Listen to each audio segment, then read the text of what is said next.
her ex-boyfriend, Michael Vargas. An officer accuses her of police station with a woman named Julia being interrogated for the murder of her ex-boyfriend, Michael Vargas. An officer accuses her of returning to Michael, despite previously charging him with domestic violence and obtaining a restraining order against him. Julia insists she's been set up, and denies any involvement in the murder. The officer then shows her the evidence, which includes their Facebook conversations, and her underwear that was found in Michael's car. The film then flashes back 6 months to San Francisco. Julia is attending her farewell party at work, where her best friend, Ali, congratulates her on her recent engagement. It turns out that Julia is about to move to another state with her fiancé, and work remotely. She is nervous because she is still traumatized by Michael's abuse, but Ali reassures her that she will be fine. In the next scene, Julia and her fiancé David, on their way to their house, which is David's hometown, both are very happy and excited about their plan to get married soon. On the other hand, we see David's ex-wife, Tessa, with whom he has a daughter named Lily. The next day, Tessa arrives at David's house to drop off Lily. Here, Julia and Tessa meet for the first time and exchange greetings. It seems that Tessa is still struggling to accept the end of her marriage. The following morning, after David heads off to work, Julia receives a notification, informing her that the restraining order she imposed on Michael has expired. This worries her because she is still afraid of him and hasn't been able to forget about his abuse. In the afternoon, while Julia is preparing lunch, Tessa arrives at the house to drop off Lily's ballet shoes. The little girl is thrilled to see her mother and eagerly asks her to stay for lunch. Julia also likes the idea and she invites her in. During the meal, Tessa constantly scolds her daughter for cutting some of the foods with a fork instead of a knife, and it seems that she is overly controlling. Tessa stays to put Lily to bed, and of course Julia is not thrilled about this. And before she departs, the mother bids Julie good night. Later that night, David still hasn't returned from work, and Julia hears a noise. She goes downstairs to check, but to her horror, she catches a glimpse of Michael through the window. At the same moment, David suddenly enters the house, and she mistakes him for Michael. Julia then shares with him the awkward moment she had with Tessa earlier. She also worries about not being able to take care of Lily well due to her lack of experience, but David assures her that she will do very well. The next day, Julia is in town when she spots a boutique store. She finds a lovely white dress inside, and she likes it so much that she decides to wear it for the wedding. Later, Julia tells David that they should tell Tessa and Lily about their plans to get married. Afterward, David and Julia came together for the children's holiday. Tessa is also there, and after the performance, she watches as Lily leave with David and his new girlfriend, and the girl is clearly having fun. Watching this, Tessa goes crazy with jealousy. She thinks that Julia wants to take her place. One evening, David throws a party to celebrate the launch of his beer business he's started. But Julia is shocked to see Tessa arrive wearing the same white dress she had planned to buy. Tessa suddenly takes the stage and delivers a speech about leaving her city life to come here, and be with David during their marriage. She also claims to have always supported him, despite their many disagreements. Up next, David and Julia start dancing, while Tessa observes them with jealousy. Just then, she notices a message on Julia's phone from Ali, disclosing that Julia and David are planning to get married, which breaks her heart. Later, at home, Julia tells David that she can't find her phone anywhere. David tries calling it, and it turns out that the phone is with Tessa. Tessa has found Julia's date of birth on the internet to guess her password, and she succeeds. She is rummaging through Julia's photos and files to find something against her. After searching for a while, she eventually finds the restraining order against Michael, which immediately interests her. The next day, David is at work when Tessa arrives, and starts questioning him if he really knows Julia well. David claims that he's happy with Julia, and also reveals the news that they're getting married. Upon hearing this, Tessa expresses her worries about her daughter because Julia doesn't know how to cook or parent. However, David explains that Julia is doing her best. Tessa then attempts to get closer to David, claiming she regrets what happened every single day, but he firmly asks her to leave. As she walks away, she drops Julia's phone in his car. Later, David returns Julia's cell phone, mentioning he found it in his car. Shortly after, Julia gets a call from an unknown number, But when she answers, no one responds, and this worries her. Meanwhile, Tessa is combing Lily's hair, and she complains about how David and Julia always send her back with tangled hair. Just then, her mother, Lovey, arrives to visit, and Lily is excited to see her grandma. It becomes apparent that Tessa inherited her controlling nature from her mother. Lovey starts correcting Tessa on everything, from her behavior to how she sits and eats. She then suggests to Tessa that she should pull herself together and look for a new man. But Tessa claims that all this change is hard, and she isn't ready to be with someone else.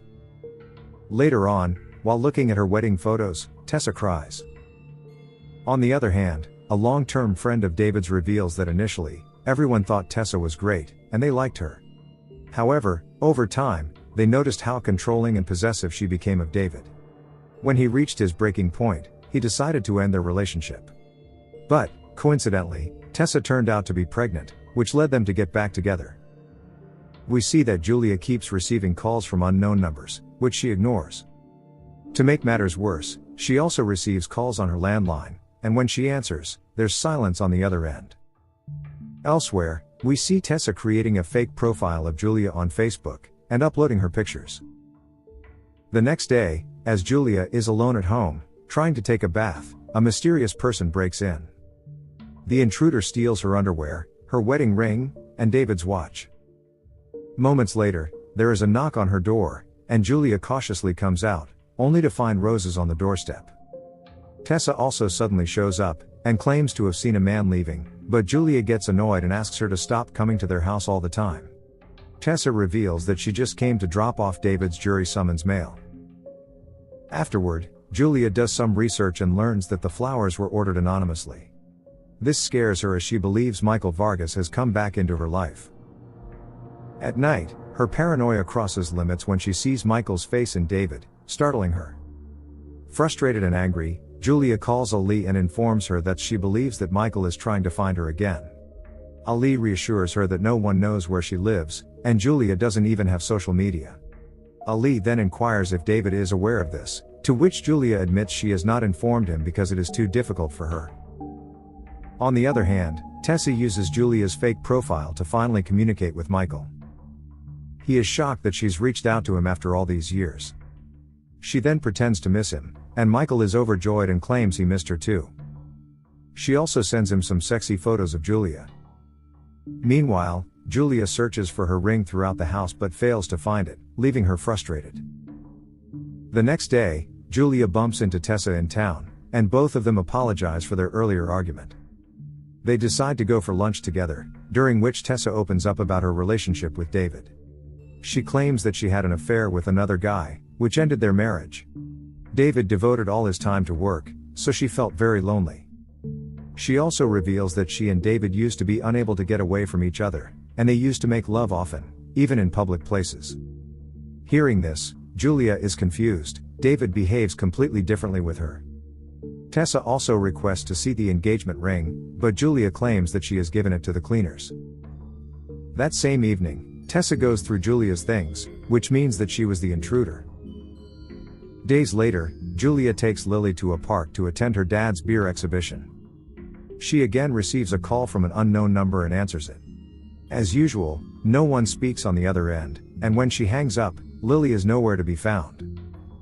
Worried, Julia rushes to David and informs him of the situation. The two then begin searching for the little girl everywhere, and at one point, Julia thinks she sees Michael again. Shortly after, Julia finds that Tessa and David have found her, and the woman complains that Julia is unfit to watch her daughter. Later, when they get home, David is frustrated by her reckless behavior, and reveals that Tessa found Lily wandering through the parking lot, talking to some guy. Julia apologizes for what happened, and he asks about her ring, so she truthfully admits that she lost it. David then asks about the anonymous flowers, but Tessa claims she doesn't know who sent them. Here David begins to get upset because Tessa is afraid to leave Lily with them. He fears that his ex-wife will forbid him from seeing the daughter. The next morning, we see Tessa trying to teach her daughter to ride a horse, even though the little girl appears to be reluctant and scared. Just then, Julia arrives and sees Lily is terrified, but her mother forbids her from getting off the horse. Julia then asks Lily to get off the horse, as today is her father's special day. The incident enrages Tessa, and her mother, who was watching from a distance, tells her that it was humiliating. In the car, Julia asks who the man was that Lily was talking to at the parking lot. But Lily has no idea what she's talking about, and Julia figures out that Tessa was just making up stories. In the evening, David couldn't find the watch that Julia had given him. Julia and David then attend a gathering with their business investors. During dinner, she recalls Tessa saying how Tessa and David used to make love in public places.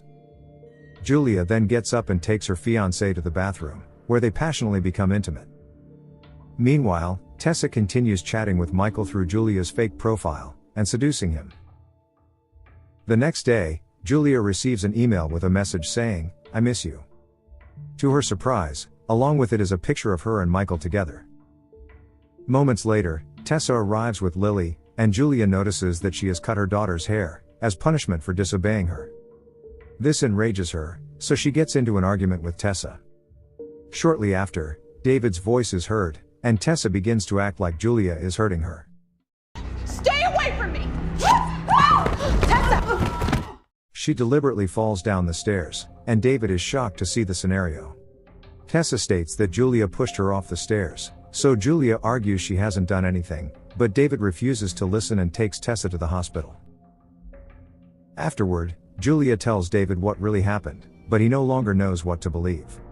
David is very tired of constant arguments and promises to talk to his ex-wife again, hoping that she will finally leave them alone. Following the incident, Julia reaches her breaking point and calls a lead to the house. The two girls begin an investigation into Tessa's background. After conducting a thorough check, they uncover a psychiatric report detailing Tessa's history of violent and obsessive behavior. It is revealed that at the age of 16, her father left her mother for another woman. Because of this, Tessa set fire to her father's house while he was still inside.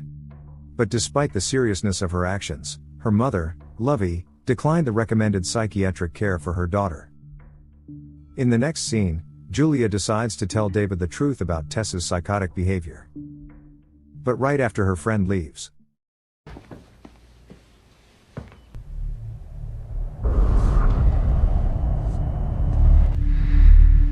Hey, baby.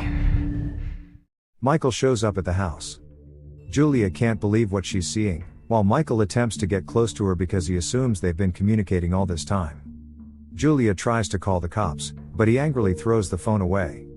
He then starts treating her aggressively and hits her, but before he can cause any serious damage, Julia plunges a kitchen knife into his leg, and flees from there. We also learn that Tessa has been watching near the house the whole time. After Julia leaves, Tessa shows up at the house to find Michael wounded. During this, it finally dawns on Michael that she is the one who has been communicating with him all along. But before he can do anything, she stabs him in the heart, ending his life. We are then taken to the opening scene. Julia asserts that it was Tessa who orchestrated the events and murdered Michael, but the police are not convinced by her story. Upon hearing about the situation, David rushes to the police station, and Julia finally confides in him about her past with Michael. She also claims that she is innocent and hasn't killed anyone. Fortunately, David believes her and reassures her that they will overcome this together. After this, David goes to the officer, and the latter shows Julia and Michael's text messages. Julia planned to sell her engagement ring to send money to Michael, and even sent him the watch that David had lost. David cannot believe she could do this to him, so the detective advises him to go home with his daughter.